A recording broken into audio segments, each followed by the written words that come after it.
What's up, guys? Welcome back to CN Silver Creek Sub yet again today.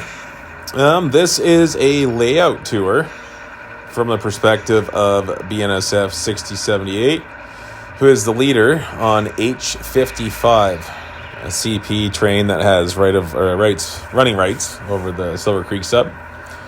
If you watch the update I did today, they would be coming off the CP side of this yard after this yard's rebuilt. So anyway, they run from Callio, where they come on to the Silver Creek Sub and have running rights over the entire thing.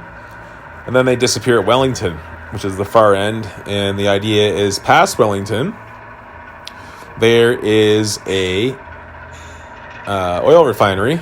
And this job, that's all it does. It goes down there with empties and then comes back with loads.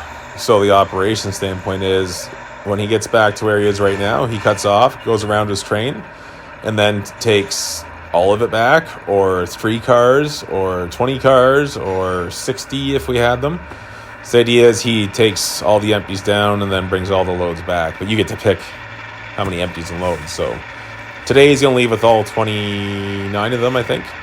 But in reality, or not in reality, but like the next day, he could just leave with 3 and then come back with the whole train. So that's how we... It's a local job, so sometimes you'll see foreign power, sometimes you'll see GBOs, sometimes you'll see 38s or 40-2s or even a 60 or something like that. So we're gonna follow this guy, and he's gonna be our cab. So in the cab here at BNSF 6078 on the head end of CP H55 from, well, today it's gonna be Perth, not Callio because we don't have the other track yet, but this this sign is CP, Callio, and CN Perth because we haven't done our rebuild yet. So I'll just chime in when I can to tell you guys stuff about the layout. I'll try to point out all the customers off the main line and what the control locations are called and all that stuff, and we'll go from there. I also ran the train around again after I was done, and then just took some quick clips of it. So I kind of spliced them into the locations that are in here. So it'll be the full layout tour of the GoPro with a couple side shots peppered in. Anyway, guys, I hope you enjoy it, and off we go.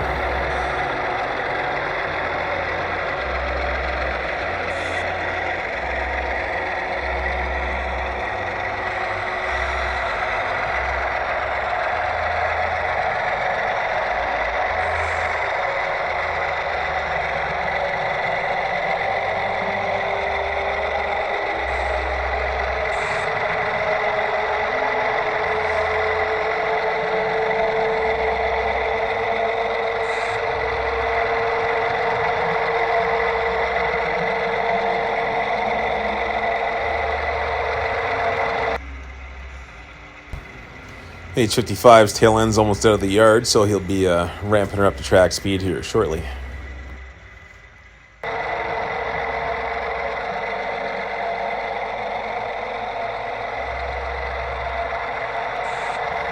So here we are climbing the biggest helix on the layout. It goes from the staging yard at the very bottom up, 8.5 wraps.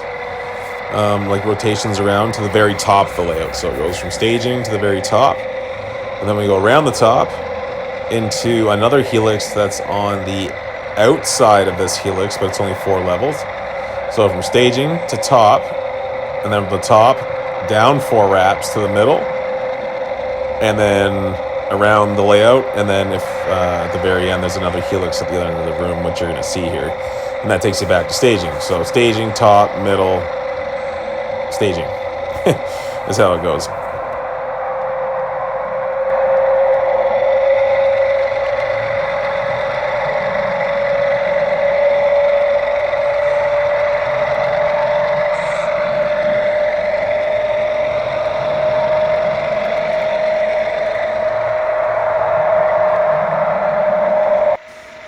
So that's a clear signal to Silver Creek East, this is Callio. This is the switch I showed in the layout update. So this track here will eventually go back down with us to staging, and there will be a CN and a CP side.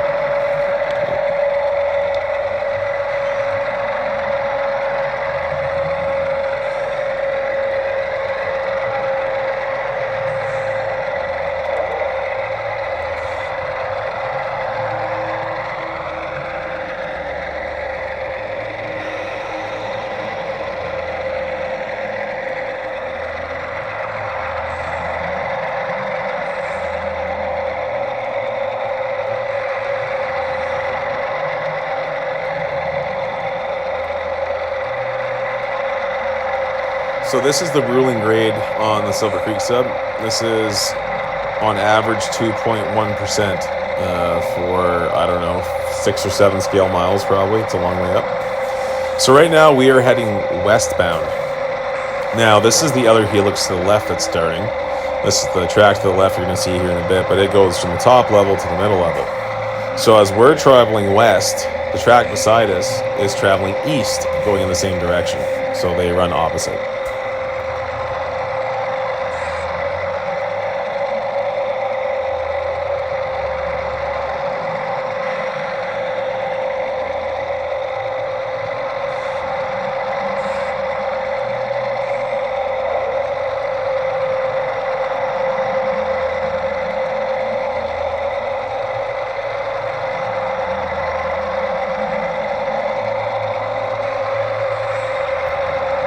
Sure is a long way up, isn't it?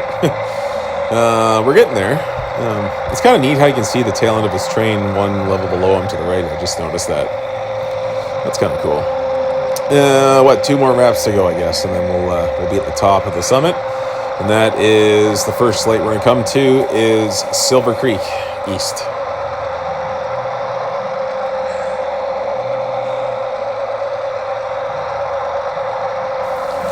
Now, that little flickering lights you're seeing there, those are the signals that we mounted on the helix. If you checked out the layout update for December, I went over those. So we didn't want to put them inside the helix because how many times you get to see the train tracks like this or the route like this? It's always we're always staying outside. So what that light was, that was a clear approach to Silver Creek East.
So the track up there to the left, that is the branch line. We're at the back of the branch line right now. And then you saw the other helix veer off to the left there. I shouldn't say other helix, but the shared helix track anyway. So we're going to go back down that way here in another 5 or 6 minutes.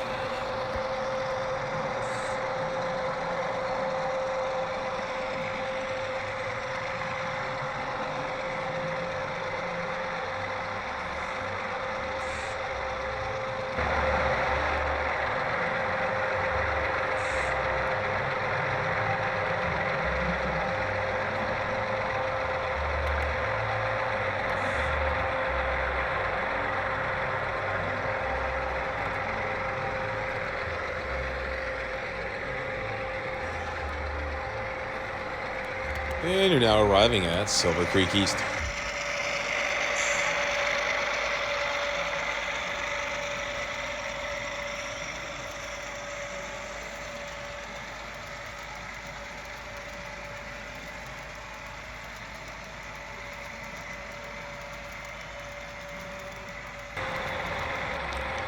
So to our right now, that is Silver Creek Yard.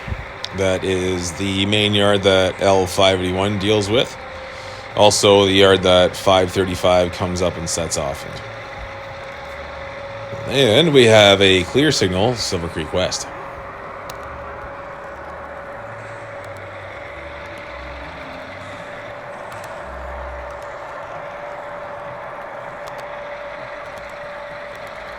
And we're now crossing Silver Creek and the bridge that needs Jordan rails and a little bit of straightening done to it.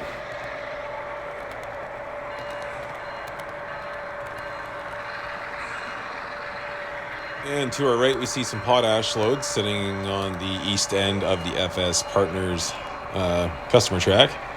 The van's clear stop on the approach to Bridgeport East. FS Partners can hold 29 of those little 46-footers each side of the pit, so that's a very realistic size customer track, for sure.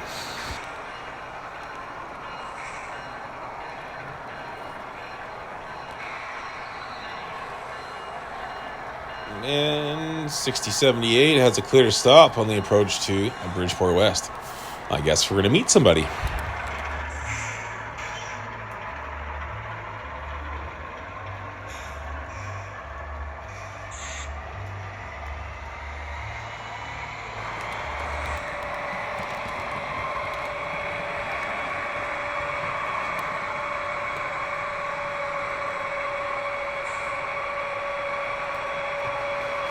To the right, that's the west end of the FS Partners customer track. So all those potash loads we saw, once they're empty, we'll just move them to the west side of the pit, more or less. So we just shove the whole block by, and that shows that they're empty.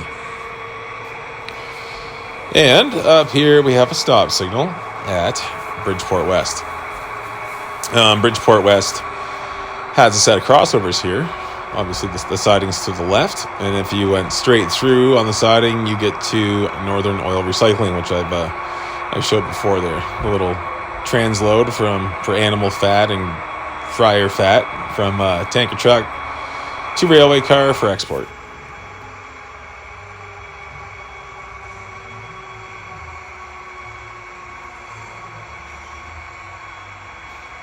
You gotta love low sound with those scale sound speakers.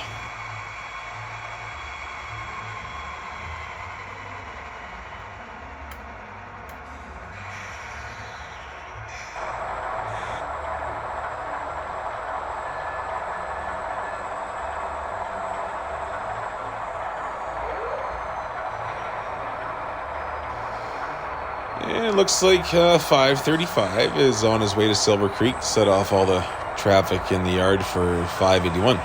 So in the hole he goes.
So with 535 in the clear, up comes our light, clear signal, Bridgeport West, and off we go.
You'll have to pardon the old-timer music there in the back. That comes from the auditorium that's next to the wall that we're in. So our club's in an arena. We've had it for almost 50 years now, but every Tuesday from 12 till 4 now, there's like an old-timer jamboree down there, so it's pretty loud.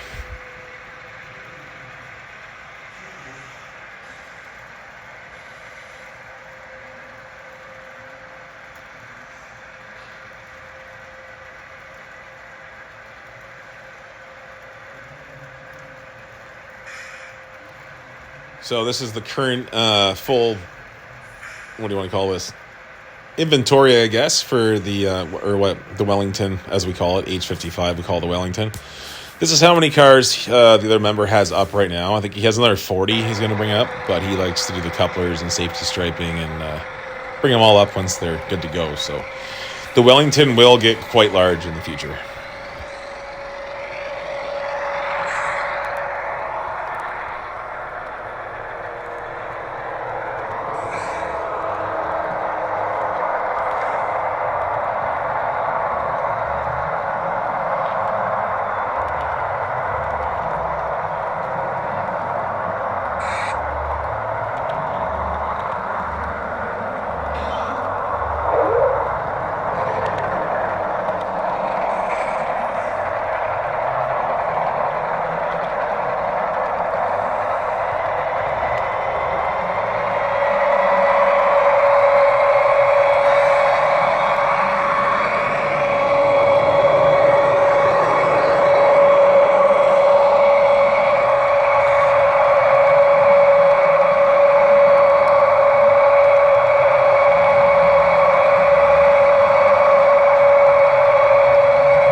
And another helix light. Clear signal. Approach to Maisy.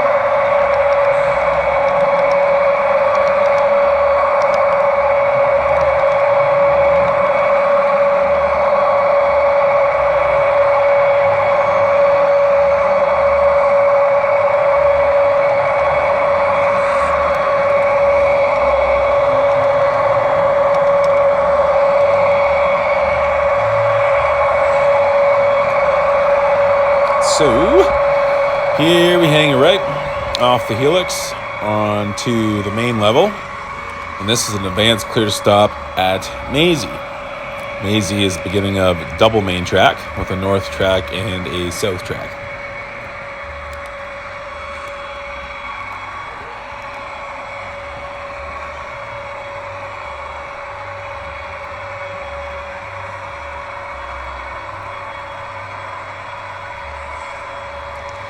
Starting right about here along the backdrop all the way up to that bad odor Jiva up there, that's where our giant building supply distribution warehouse is going to go. So that'll be pretty impressive when it gets done.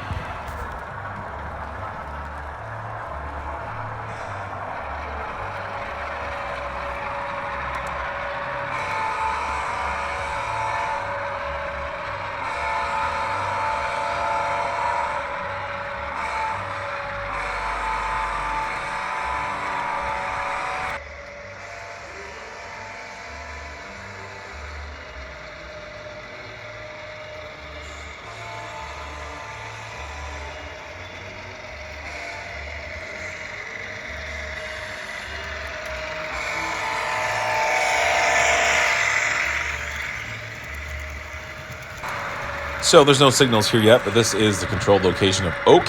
And at Oak, the two tracks become a single track for just a little bit, and then like 40 feet, and then they branch back out here. So we're now on the north track. There's the south track, and the track farthest to the left, that is the east leg of the Y. I'm probably going to install another set of crossovers back at Oak like it was originally before I ripped it all out, but we'll see. To the left there, the blue building, that's Oak Metals, and to the right is UPI Energy. Metals takes scrap, UPI takes propane cars. Now the switch right there on the left track, on the south track, right there, that is the east leg of the Y. And the Y comes together to go to the auto port.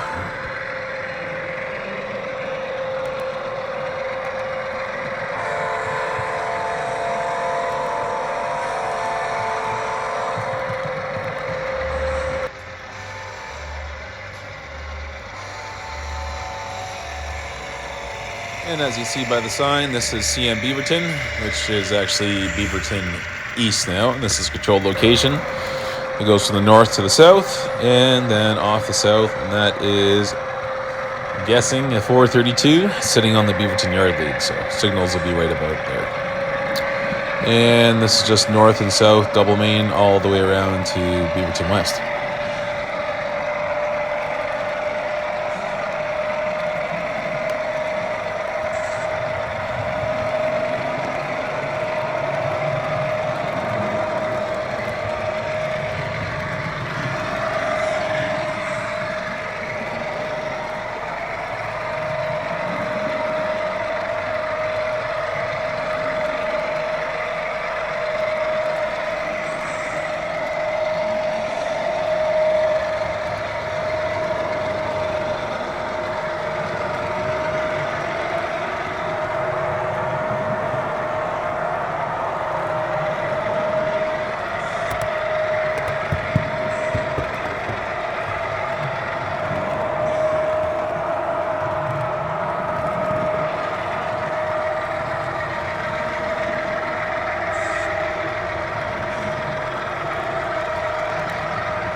Beaverton West, where the yard tracks and the north track and the south track become one track. And this switch here to the right goes up the Fairview Spur. It goes, well, as you can see, and then it goes over top of the helix and goes to the little, whatever you want to call that, I guess, a little auxiliary layout there, which is the Fairview Spur. That's going to have the pole siding on it, or the pole track, and the cement offload. So we don't use this helix very often because we don't really run trains around in a circle. But the Wellington was made because we have this possibility. So it let me make up a backstory for an excuse to run not unit tank trains, but big blocks of tanks with CP running rights, because other guys have CP power, and it's great to have a CN based proto freelance layout, but it's nice to pepper in some other stuff for the other members. So and then with the CP interchange job, it runs from the CP side at staging there. It's got 3 tracks we use for CP traffic, and it leaves and goes around the layout and then goes to Beaverton and then sets off there and then lifts the CP traffic and goes all the way back. So we had a couple CP trains on there too. I think we're going to pepper in a couple VIA trains too. They will go all the way around, I guess, but we don't use this too much. It doesn't work that well, this helix. It was the first one we built. We didn't know too much about it. We didn't even laminate this. There's no glue in between this wood, so it was just screwed together and then packed in with the threaded rod, just holding it together. So it's not a great helix. One of my friends, he's a CNC guy. I could tell you his name. You probably know who he is, but I won't, just for the sake of privacy. He's going to CNC me a helix, I think, for this. Like, not for me. I'm going to purchase it from him, but he was down to help replace this one. So it would just come up, like, in 2 pieces, half assembled, and then there'd be a groove down the center where the track would fit in. So yeah, that'll we might do that at the same time as the staging yard rebuild next November. We'll see how the money situation is and stuff like that, but yeah, we'll see. Okay, so Wellington is right there. That cut in the track that you could barely... Oh, sorry, right there. I don't even know my own layout. It looks different from this angle. Anyway, that cut there, that's the end of CTC. So between there and Perth, where we started, there's no block detection in here. Nobody knows what you're doing. Because the rebuild next November, this is all going to get ripped up. Not like the bench work, but this crappy plywood's coming up. We're going to put the 3/4 inch down. We're going to go around the bottom of the rest of the layout. It's going to be a whole thing, but it's going to be worth it, I think, for sure. Yeah, that's it for this one, guys. That's a ride around the Silver Creek Sub. Hope you enjoyed it. I know there's some long ups and some long downs in there, but it was actually a pleasure for me to see the layout from this perspective as well, too. It was kind of neat. So anyway, guys, I think I'm going to pump out a couple more videos this week because I have some free time. A roster video. And I have one more to maybe. I want to do like a little quick, people do like roster update about all their engines. So I think I might do one of those too. But we'll see. Anyway, guys, thanks for watching as always. Cheers and happy mining.